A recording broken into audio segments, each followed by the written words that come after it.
Adam Smith admettait que les vertus des mécanismes du marché ne se concrétiseraient pleinement que si les poids et contrepoids de la concurrence parfaite étaient présents. Que signifie la concurrence parfaite? Elle signifie que tous les biens et services ont un prix et sont échangés sur des marchés. Elle signifie aussi qu'aucune entreprise ou aucun consommateur n'a une taille suffisante pour infléchir le prix du marché. Par exemple, le marché du blé est parfaitement concurrentiel parce que la plus grande exploitation agricole productrice de blé ne produit qu'une fraction infime du blé mondial et ne peut donc avoir d'effet appréciable sur le prix du blé. La doctrine de la main invisible s'applique aux économies dans lesquelles tous les marchés sont parfaitement concurrentiels.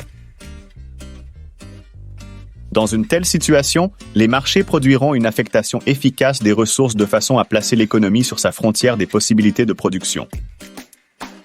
Quand toutes les industries sont soumises au poids et contrepoids de la concurrence parfaite, les marchés produiront un ensemble efficace de produits en utilisant les techniques les plus efficaces et la quantité minimale de moyens de production. Hélas, il existe des voies par lesquelles les marchés peuvent s'écarter de la concurrence parfaite.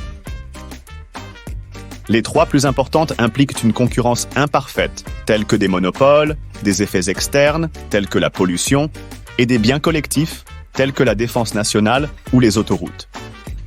Dans chaque cas, une carence du marché entraîne un manque d'efficacité dans la production ou la consommation et peut jouer un rôle utile en soignant le mal.